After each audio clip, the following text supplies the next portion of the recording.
Welcome everyone to this week's IPLD meeting. It's January the 20th, 2020.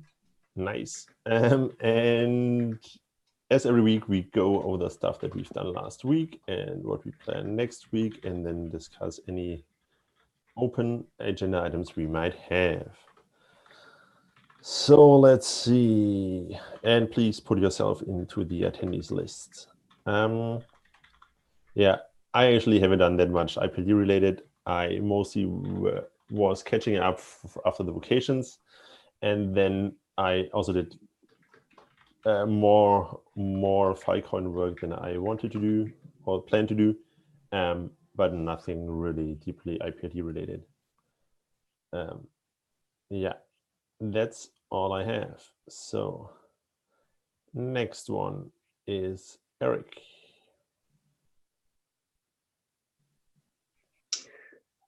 So I've had a lot of non-hacking time this week because I've moved. There's a new background. But I've been slogging away. Yeah, that was a long weekend.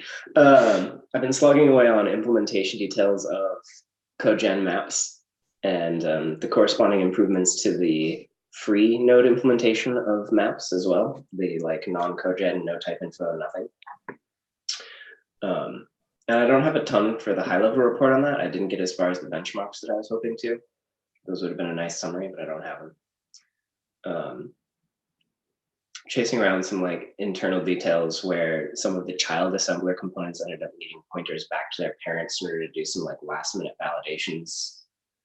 Like some validations that cannot be done until all of the child recursions are finished, and so this required another layer of wrapper.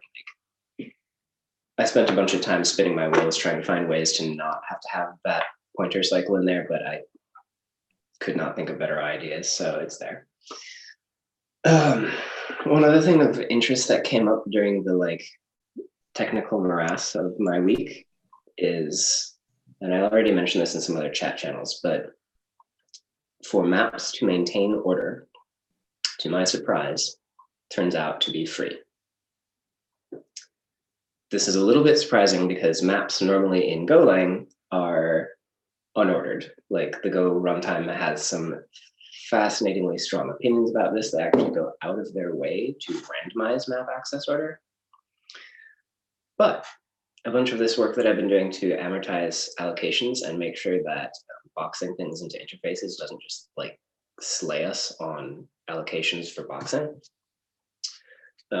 This turns out to need enough slices that now to use those same slices to maintain order anyway is effectively free.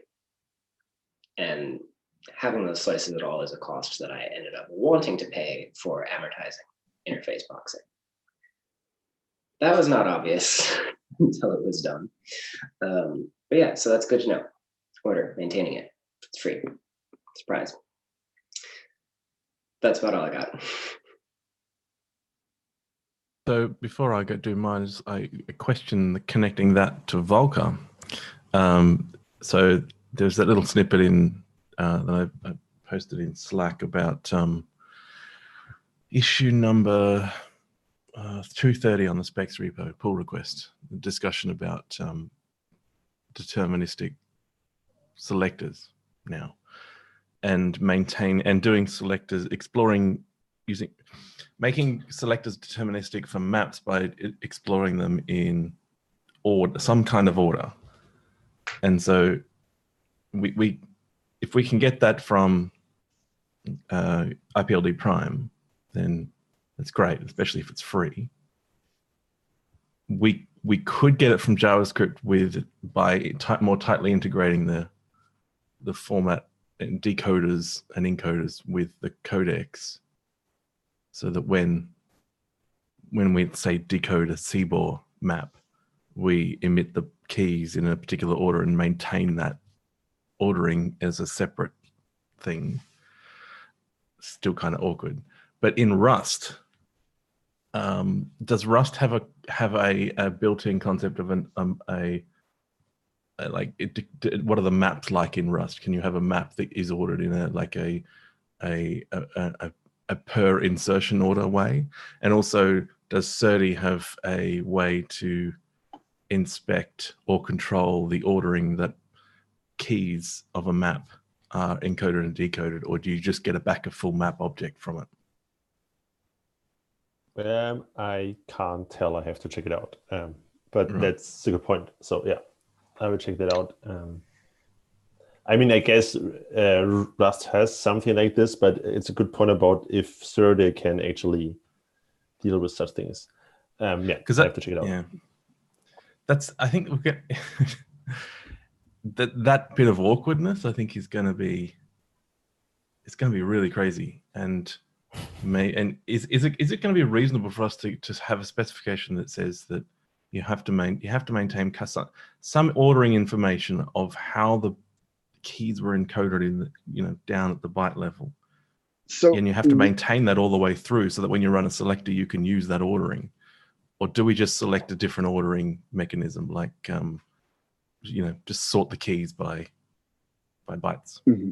So in my view, what we should actually do is in the codex define the ordering in a deterministic manner on write.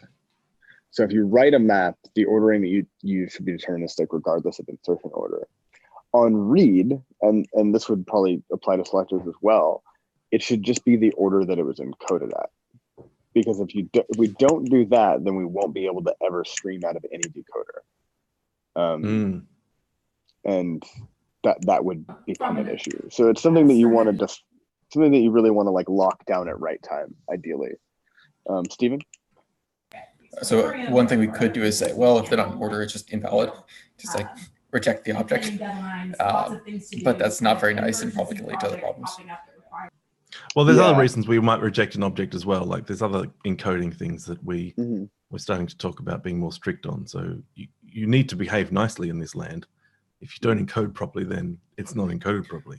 Well, so like a concern here is like we might have other systems trying to integrate with, like existing C4 objects and stuff like that. You want to say, well, it's an existing C4 object. It's not DAG C4, just C4. We should still be right. So yeah. Like I think like when you want to ensure determinism at read time and you realize that like a map key was out of order, you may actually want to have an error happen at read time to just say like, hey, like this person didn't encode this correctly. We're not going to consider this valid. But that's like a determination that you can at least make at read time if we define what the deterministic ordering should be at write time. First we have to define that and say like this is what the spec says, and then people that comply with it won't ever have to worry about an error at read time. So back to the question about SERDI, my concern with doing it that way is that you then need to be able to connect all the way down to the decoding layer where the bytes are coming out, and in most language ecosystems, that kind of decoding is usually decoupled, abstracted as a thing that you ask to decode this thing and you get back a thing, and you don't usually have insight into the ordering. And so if we make that a strict thing in our specifications, does that make it even harder to implement IPLD across different languages? Because I can already see in JavaScript we can't use the existing CBORD decoder that we're using now to get this information, which is fine because I'm working on a new one and we can control that, and IPLD Prime will be doing its own thing as well. So in Go we'll be able to do it custom, but then it just puts a lot of burden on every language. So in JavaScript you're gonna have to do ordering at write time. We do this in the JSON one already because JSON doesn't have by default deterministic ordering. But the way that JavaScript tends to work on decode is that it maintains the ordering that you place it in. So when you're reading out of the object, you're like definitely reading it in order most of the time. And so it ends up preserving the ordering that it was encoded at into the JavaScript object. I think that where we're going to actually have problems is like Python, for instance, its map object does not preserve ordering. So you would either have to use a different map object that preserved ordering, or you would have to connect the selector engine directly to the decoder so that it controlled, so that it was actually doing, like, so that it was streaming it. You'd basically only have a streaming interface for something like that. I mean, the alternative is to, like, encoded into a custom data structure that behaves like a map, which in a language like Python is not that hard. And potentially, like, I don't know what the status is on Rust, but like could be the same. How expensive is it to just say fuck it and just decode everything, order it, and then return it, or at least verify the ordering? Because like one solution here is like, especially like in Go, we can go and like read the object, check to see if it's in order. If it's not in order, we take the slow path. Oh no, I guess it's going to be just as hard in every language. I mean, like my instinct is that it's actually like not that expensive, but then like looking at some of the optimizations that like Jeremy has done in parts of Lotus, where he's like only decoding parts of seaboard objects and stuff like that. Like, but my instinct is like, even if it is theoretically like pretty easy to do, we should probably assume that some people aren't going to do it, and they are going to rely on the encode ordering. Well, I'm just thinking like some kind of like very basic like byte pass where you just walk through the object and say, is this the canonical object? If it's not a canonical object, take the slow path, decode everything, sort everything, all that kind of stuff. It's a canonical object in the stream. Well, yeah, the issue is that if you have a streaming interface, your only option if you've been emitting keys at like in the order that you're decoding them at is to either error or continue. You can't say, oh no, now I want to like change the ordering of things that I already gave you because it turns out that this was encoded improperly. No, it was like basically when you first look at an object, do this very lightweight pass to verify everything. And then like sort of like effectively fix the object on the fly and then put it back to the streaming interface. Yeah. Well, I mean, like that can potentially cost a memory allocation as large as the max block size.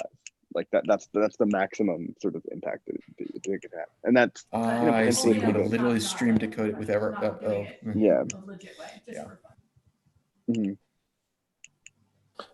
But even if you stream, like you get. If you stream, you get an error that the next key is not sorted the right way. You could still basically. Oh no, we would keep them anyway. But what I wanted to say, sorry, this was a false path.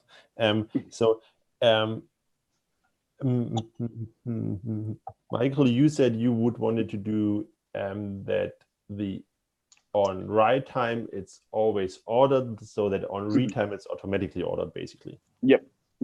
But so, But I would basically say just that on read time it should be ordered, but it doesn't really matter what the underlying thing is. It's like, again, an optimization. So you say basically, well, if it comes from this tool, I know that it's already ordered. I don't care, I can stream it. But I think, as Steven said, if you have third-party seaboard, you still want to be able to use it within the IPLD ecosystem, even if it's not ordered. There must be, I think there must be some mode to say. I think it's too hard. I think like having to like keep track of like, this is a known valid object, this is a known invalid object is going to be way too difficult. Also, like, I mean, but I mean, it could be that, for example, that a DAG seaboard is always sorted because, well, it's DAG seaboard. DAG seaboard says it's sorted, but if it's seaboard, it could be whatever. None of these guarantees are like exist in seaboard that's not DAG seaboard, right? Like we're writing the spec just for DAG seaboard. But I do think that like we should keep in mind that like erroring is probably the right thing if we care about determinism at all, because like if we're reordering things or manipulating them back into order at read time, we are potentially giving you a representation of an object that is consistent across things that actually don't match hashes on the actually encoded data. And we probably like don't want to give people that kind of a foot gun where they don't notice that they've been encoding stuff differently in different libraries because they've been able to read it out consistently. Steven? So actually, the whole like DAG seaboard versus seaboard distinction I think is really good there. But like, because I look, if you have DAG seaboard, then you error if things are out of order. If you have seaboard, then like you have to just pre-pass it, like, okay, let's like shove this all on a map, sort it, that kind of stuff. So it's more expensive, but it works with the other objects. What I want to say is, Michael, is it what you're saying is that you fear that if we do reordering on read time, that if you then serialize it again, it won't be the same object anymore. Is that what you're saying? Yeah. It definitely. I mean, it wouldn't. It potentially wouldn't. But as you say with Python, for example, so if you read in DAG JSON with Python, you would end up with this because the map is no, you won't because like DAG JSON ensures this at write time again. So even if you read it and pull it into an unordered object, when you write it again, you're going to preserve ordering again, right? Because we have a write time guarantee on preserving the ordering. You know, there are other sources of non-determinism we might have to consider there, like infinite lists and stuff like that. Yeah, so that's what Eric's doing now with IPLD prime, is maintaining a side channel of ordering, and I think that's what we're going to end up with for a lot of the DAG implementations, the DAG CBOR and others, is maintaining internal state, so that we present natural objects as an API, but when you want to get specific information about ordering or maybe some other things, you ask for a side channel. Like, for example, in selectors, you might have an interface that says, give me a key iterator that I can iterate over, and then I'll use that key ordering. Yep. Well, so, but again, like, sorry, go ahead. Well, I was just going to say, and again, like in Python, it is not the end of the world for us to hand somebody a thing that feels a lot like a native map and looks a lot like a native map and can serialize to other things like a native map. And they'll never know that it's not a native map, other than the fact that like we did some funky stuff underneath to preserve ordering. That is like not the case in JavaScript, right? I do think that actually requiring everything to be basically requiring objects to be sorted or like have some consistent format up front, it's like it's an error if it's not sorted, is a lot simpler than to like carry this extra information somewhere. It's a lot less of a gun. Because otherwise, like I carry the extra information somewhere and then like I'm going to take my object, copy it out, do some stuff to try to be serialized and get something different back. Yeah. I mean, like our specs already say that like data model maps are effectively unordered kind of semantically, and like that you should not treat the ordering as important. So we don't preserve like insertion order, for instance. But when you serialize, you need to ensure a consistent ordering across all serializations, so that if you have two maps that had different insertion orders, that they would come out the same. But like I know that in DAG CBOR, though, do we? We do. In DAG CBOR, we say they have to be in the canonical CBOR format, which is byte order. I think the keys have to be in byte order. Yeah. And in DAG JSON, we have like a deterministic orderer that is in there, which I believe it's probably just UTF-8. Peter. Yeah, I have a question. I might not know the context of this. When you're talking ordering, would this apply to, for example, a Git tree object? Because Git sorts its names by Git ordering. It's not lexicographic. It's not order of entry. It's its own bag of crazy. Does this apply? No. So a couple things. One is that object or that data structure is like a much like higher level data structure. So it wouldn't. We're just talking about kind of data model and how data model gets encoded like at a low level into these different codecs. And two, Git doesn't have to conform to the data model because it's not based on the data model. So like we can represent Git blocks like just fine and not worry about stuff like this. All right, just want to make sure. Yeah, Thanks. yes, so this discussion was only about maps and objects. So map keys and objects. That was the context. Yeah, we're just talking about maps just in data model. And even when you go a step up and just say like HAMPs, which are like, like effectively like a multi-block map, it's a completely different structure and none of this really applies. No, we still need deterministic selectors over the Git data. Yeah. But there you're literally walking the path in order already, so it's like a lot easier to ensure. We don't have to define like what the key ordering is, because like the ordering of the tree is already deterministic because of the hashing. So yeah.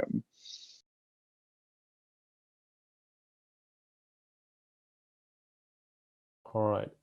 I've put into the notes, the conclusion basically is that the DAG formats should sort the keys in a certain way at write time, and then at read time, they just read it out the same way, which means they are ordered. This is the conclusion of the discussion.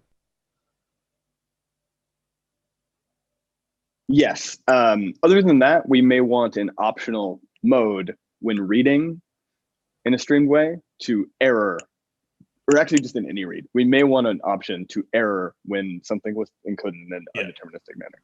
This is like the wrong sized, your integer was encoded in the wrong size. Yeah. Like that, those same kind of errors. So there's only one way.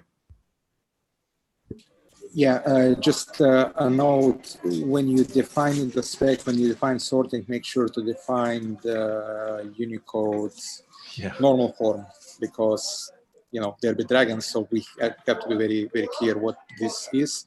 And secondly, if we can, I keep pushing on that, if we can potentially reject such blocks on the network level, if there is a way, that would be awesome, because not only do we reject something when the user got it, but we also can reject stuff on propagation. So if this is low enough that actual libp2p has the ability to say, oh, this is not sorted, we should consider just ejecting it there so it doesn't go around.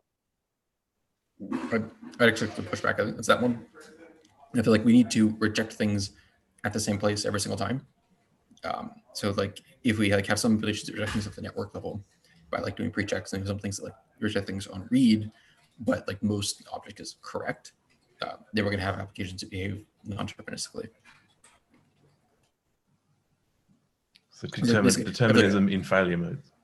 Mm-hmm. Yeah, where like this is another problem we have in IPFS, where like you're trying to read a file, you have two options. You can either like check the entire file up ahead of time, or you can basically deal with read errors as you find them in the data structure. But like no one's going to want to check the entire file ahead of time because that's a lot of work. Now on the scale of IPLD objects are smaller, so this is more viable. You could just check them ahead of time, which makes this possible. But like if we do that, then we should just say you do this, and like you just don't decode. Basically, this is not a DAG-CPOR object unless it actually validates, and then you have to start having like validation flags, which is like checking things on like as they pass network boundaries. Which might actually be the right way to do this. Yeah. Another thing, just while we're on the subject of flag, just that people are aware, and we're like going to fix it, but it is an issue to just be aware of. In JavaScript, we have undeterministic encoding of numbers of floating point numbers when they're even. So there's just no way in JavaScript to ensure that when it's coming out of the encoder right now. When we fix this, it will still only apply when you use IPLD schemas. So like IPLD schemas will be the fix for this. And then there will be like basically a connection between the schema and the encoder to make sure that it preserves like float when you say float.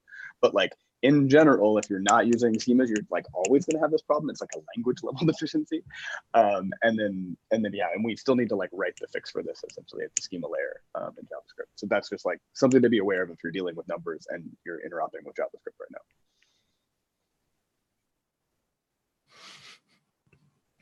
That sucks, doesn't it? All right. I'm next, by the way. Yeah. Okay. Yeah. Then yeah. My week was, it felt a little bit scattered, but it was mostly Filecoin focused. Learning about ComP, how it's done currently, how it's proposed to be done.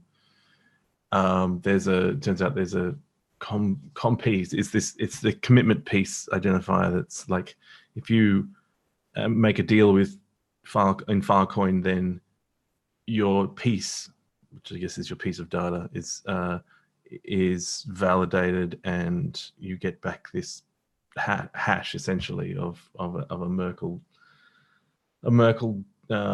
hash of your piece, and it gets called a ComP, and so that's like the thing that is connected to the deal that says I'm making a deal for this specific set of data.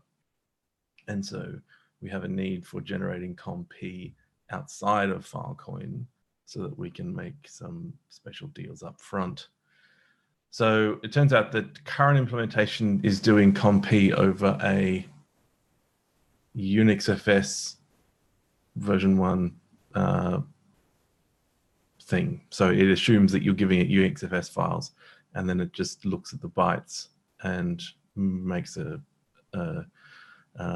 ComP calculation over them. But there's a new version that is going to be shoehorned in somehow that is doing it with these temporary car files. So you take an arbitrary IPLD DAG, you pass it in and run a selector over it, and to put those IPLD blocks deterministically, this is where the determinism on selectors comes up, into a car file, and then you take the bytes of a car file and run the ComP calculation of that. So what I've been doing, aside from understanding that and participating in some discussions to grok all of it, is extracting that algorithm and being able to do it separately. So we've now got a good interface in the new Go fill markets is where a lot of this new work seems to be happening. And so we're using that to do the work. So we're not actually we don't actually have to own any of these algorithms, and we can now do that in Lambda. So we can take a resource in S3, generate a COM-P for it, assuming that that resource is something that you want to put raw into Filecoin. So that's what I've been doing. All right, thank you. Next one is Michael. Yeah. So lots of managey things this last week with reviews, and there's some yearly OKRs coming up and stuff like that. Also, there were a lot of discussions and issues that got surfaced last week regarding all of how we're encoding all this data. So I had to chase down a bunch of those, and I also we had a bug in the allocator that produced a lot of bad data, and so I had to write a script to fix all that bad data, and it took almost a day to run through everything. It turns out, yeah, scanning over resources in Dynamo is very slow, so that sucks. But anyway. That's all good now. That's in a good place. Continuing on all that data work for this week and into next week, as well as like lots and lots of review stuff this week as well. So I want to thank everybody for getting the review stuff into me already. That's on my team. You all are the best.